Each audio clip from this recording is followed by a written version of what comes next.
Hello friends and welcome to my channel. In today's video we have a story about an entitled mother who hated OP and her boyfriend, but when OP got pregnant, her mom tried to trick her to see OP's baby. Subscribe if you haven't and I hope you'll enjoy these stories. When I was a preteen, my mom gifted me a diary with a tiny lock and keys. I hid the keys, taped them in hidden places, and began using it almost immediately. I was a bookworm and loved reading and writing. I was also quite neglected as a child, so my diary was the only place I could express myself and feel heard. I'd read my last entries and that allowed me to reflect on my own thoughts and actions and learn from past situations. It was honestly really great for my mental health. For a time, my mood and mental health improved. Time passed. I couldn't tell you how long. Probably a few months. Shortly after I wrote an entry talking about my first dream, my mom got furious at me and confronted me, full on screaming. She sat me in the living room as she towered over me, screaming at my face, asking me if I thought this was normal, that I was having such bad thoughts no child my age should have, for a preteen. Really? It was actually perfectly normal. That I had promised not to make love before marriage when I was 5 years old and that this was clearly going against my word, that I was, etc. I tried to defend myself at first and protest, not understanding how she even knew about it, but she took out the unlocked diary as proof of my bad thoughts and my attempts at defending myself. It was just a dream, just fueled her anger more. I sat there silently crying, answering quietly whatever she wanted me to say to whatever she asked, because nothing else would stop her escalation of screaming. I felt betrayed. My locked diary was my only safe place in that home. I was careful with what I wrote in my diary after that incident and set a few tests to check if I was still having my locked diary read without my knowledge or consent. I did this by writing about innocuous incidents in a way that would have sounded like it was more than it was, knowing it would prompt questions out of curiosity. Every time. It didn't take more than 2 days for the questions to come. Turns out, she'd hunt for my diary's keys and read it regularly. Needless to say, I stopped using my diary. My only breathing space had been turned against me. I significantly closed myself off from everyone. I felt if even my diary could betray me, then people even less. It was hard not writing. I no longer had an outlet for emotional or psychological relief. But I really couldn't trust anything anymore. After a week or two without any new entries, Mom asked why I had stopped using my diary. If I had dared, I'd have rolled my eyes and asked, "Why do you think?" But I knew better than to attract attention to myself and simply said I had lost interest in such a thing. Wow, this mother wanted so much to control her daughter she forgot she's her parent. It's not normal at all to read your kid's diary because it's her personal space, thoughts that are not for parents. Every kid has the right for that. I am currently pregnant with my first child and both my mom and stepdad have been terrible to me and my partner the entire time. Told us we would be unfit parents because we aren't married yet, legitimately screamed at my partner for knocking up their little girl, even though we planned the pregnancy. They would call him every day and harass him and showing up to his work. Tried to convince him to leave me, so I would have no choice but to move back in with them. It got worse as time went on. I finally decided to cut contact with them. Having a child can already be a stressful time, and having them around to make it worse was not something I was okay with. My partner and I have gone through a lot with family drama the past couple years, and having this baby has been one of the most exciting things for us. If my parents can't be nice to my partner then they don't get to see our baby. Plus they are the kind of people who don't wear masks in public and actively choose to be in large gatherings with no social distancing, so them seeing a newborn is out of the question. One day I sent my mom a very detailed email of why she is not allowed to be a part of my life anymore and will not be seeing her grandchild. To make things even better, I also noted that we will be moving across the country shortly after she is born to be closer to other family members. So not only is she cut off, but we are literally moving far away and never coming back. She responds by showing up at our house at 11 p.m, screaming outside our door about how it is her baby and she deserves to be there for it. I tell her to back off and eventually she leaves. Months go by and she will text me randomly asking about technical problems with her Wi-Fi router or something and needs help. Little things like that don't mean much to me and I sent her the info she needed. My cousin also had a virtual baby shower and sent my invitation to my mom's house accidentally, so my mom came by to give it to me.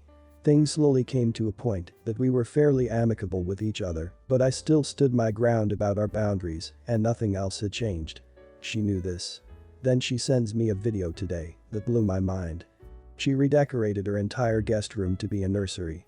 Crib, changing table, $400 worth of newborn clothes, toy chest, stroller, a car seat for her car, and the list goes on. In the video she is in tears saying, I can't believe my baby is going to be here soon. This is where she will sleep, where I will change her little diapers, these will be her toys. Is she psychotic? Her baby. Sleeping and living at her house. What? So I call her up immediately and I reiterate that we are still moving across the country soon and that she will have no contact with the baby before that. Her response. Oh okay, we will see about that. Genuinely confused. What part of you will have no contact with this baby? Does she not understand or think will change in the next few weeks when she is born?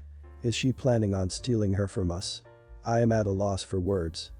I don't understand how people do something crazy and then act like it's totally fine. They don't even think of damage they cause to another person. I bet empathy is the word they don't even know. I'm shocked with stubbornness of that mother. At first I wasn't sure if this was an entitled parent story because I think this woman is just plain crazy. But after reading a few of these I have figured out that crazy and entitled are one and the same.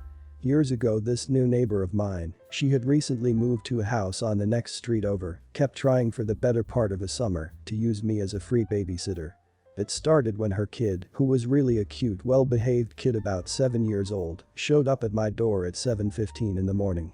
We were all just waking up and getting around, so I told him that my boys weren't ready to play yet and to come back in a few hours.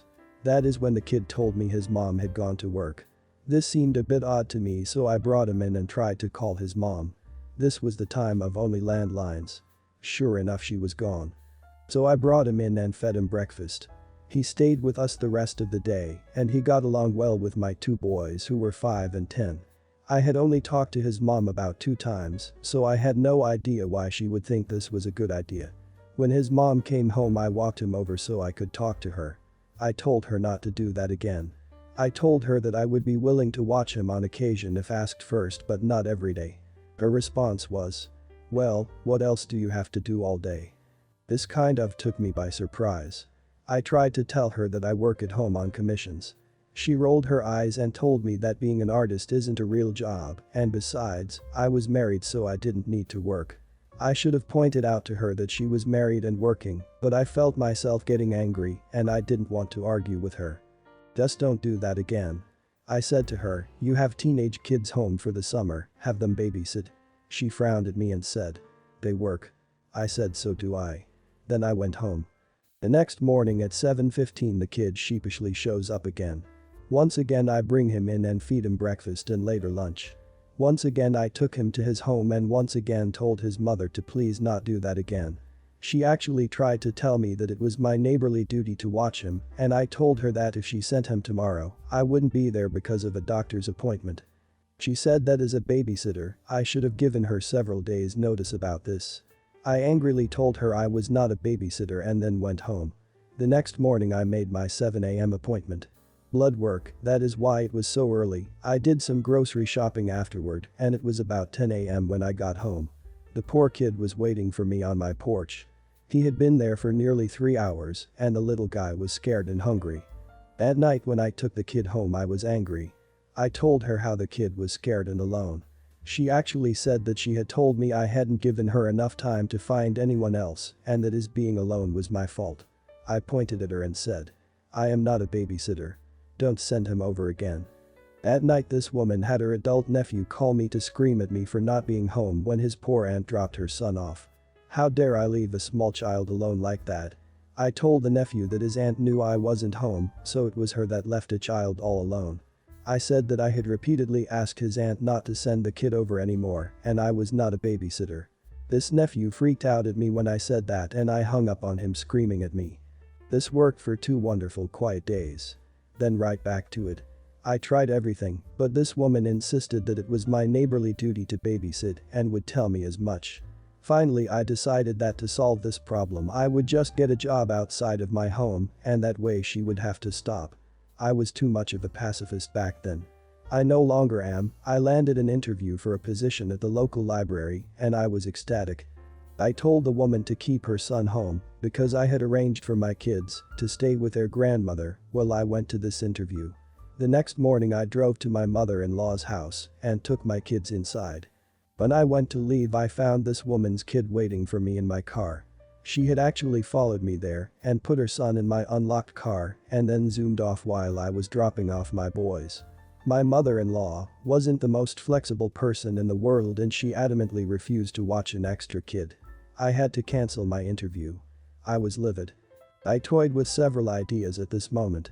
I could take the kid to her job and leave him with her, or I could call the police and CPS. I really wasn't sure how stable this woman's job was and I didn't want her to get fired, and when I went to go call the CPS I chickened out because it really wouldn't be fair to the little boy. Besides, I had heard really scary stories about CPS. In the end I just waited for her to come home. I left the boy at my house with my hubby. I planned on doing a lot of cussing and I stomped over to her house and met her before she even got out of her car. I shouted at her. I told her she was dense, stupid, moronic, and crazy. I told her that she had lost me my job interview and if she sent her kid over to be watched again I was going to call CPS and the police. I told her that she was violating my space and if it took going to court to get her to knock it off then so be it. She then put her hand on her hip and in her most snotty tone she said, "Well, if you didn't want to sit with him, all you had to do was tell me." I really do not know how I kept from punching her right then and there. This comment was so asinine. I turned on my heels to start stomping home when I saw her husband pulling up. Now this was the first time I had ever met her husband. He worked at a job that only allowed him to be home on weekends. I can't blame him, I wouldn't want to be around her either, but when she saw him she turned tail and ran into her house. He saw that I was upset and asked me what had happened. I told him all of it, especially the incident at my mother-in-law's. The poor man was shocked. He had been told that I was being paid and he had been giving her money to pay me. He had no idea all this had been going on and he was very apologetic over the whole thing. In fact, he apologized again to my husband when he came over to pick up his little boy. Finally, she stopped sending her kid over. Later I heard from others that she was badmouthing me and warning folks about what a horrid babysitter I was, but I took that as a favor. I didn't want to babysit any kids other than my own, and I still hate doing so. I don't hate the kids, I love kids. It's dealing with the parents that I don't like. The kid came over only once in a while after that to play with my kids, after he called first to get permission, exactly the way it should be done. I'm sure his dad had something to do with that because the kid only came over on weekends. This is one of a few stories I have involving this crazy lady. Her only entertainment in life seems to be seeing how bizarre she can act in this neighborhood. I'm luckier than my other neighbors in the fact that she leaves me alone now, and I'm very happy with that. Well done, OP. I'm happy she finally understood that you are not a babysitter. It took a huge amount of time for her though. Backstory. I'm a single parent. I have a beautiful girl that's turning 5 in August. The past year I have been fighting with ex that tried to keep my kid away from me. Lawyers aren't cheap and being single doesn't exactly help with my finances. Couple of months ago I won the lawsuit and I finally got to have my kid at my home again. For the past few weeks she was saying she wanted a bicycle, but still recovering from the lawsuit bills I wasn't able to afford it. Last week I got my summer bonus which finally gave me the financial boost I needed. So yesterday I finally was able to buy my little girl her bike she wanted so badly. I enjoyed my time with her riding our bikes, but then it was getting time for dinner, which I still had to make. So we head back home and park the bikes in the backyard. We go inside and I start making dinner. After about 10 minutes I spot movement in the corner of my eye through the kitchen window that's on the side of the house. I see this kid, guessing 6 or 7 years old, just casually strolling by with a brand new bike I just got today. My heart dropped and I run to the front door hoping I'd catch him before he rides away. I was lucky I did. I yanked the bike out of his hands and freaked out to him saying it was mine and he had no right to just walk into other people's backyard to take things. I was pissed. I force him to get the hell off my property and set the bike inside my front halfway, thinking it's over. Boy, was I wrong. After comforting my little girl that never saw me this mad, poor thing, I return to the kitchen to continue making dinner. 15 minutes later, doorbell rings. It's the kid and his evil mother. BM. You give my boy this bike back. He found it. It's his. Me. He found it in my backyard. I got it for my kid today. You should try teaching your damn kid some manners. He shouldn't trespass on other people's property to take their things. BM. Don't tell my how raise my kid. Give me the bike back or I'm calling the police. Me. Laughs. Call the damn police. And I slam the door in her face. By this point my 4-year-old is crying her eyes out and I get to comfort her again as she's thinking she's losing her brand new bike. Her sobbing finally over, I try continuing to make dinner, yet again. Preparations done, I'm about to put his all on the stove, doorbell. I flip out, storm to the door, violently open it getting ready to just explode into the idiot's face. Guess what, she actually called the cops. I instantly calm down when I see it's the police and invite one of the 2 officers inside while the other stays with the evil woman. I explain the situation and show him the box the bike came in, along with a receipt that has my name on it. He shrugs and apologizes for the inconvenience, assured me I won't be bothered again. I let him out and close the door with a smug smile on my face. I check the front window to see what's happening and I see her go into a full tantrum. It ends with her into handcuffs and on the backseat of the patrol car. Don't know what happened to her and I don't care. I finally finished dinner and my kid still has her bike. That's all that matters to me. Boy, what a day. Well, she got what she deserved. But I think she won't learn her lesson even after that. I don't even know what you need to do to that kind of people for them to understand what exactly they did wrong. Guys, if you end up liking this video please consider subscribing, and if you missed the last episode on the channel I'm gonna link it right here. The story is about an amazing and caring dog and neighbors who demanded to put him down because of their little daughter. Check it out if you haven't and I'll see you in my next video.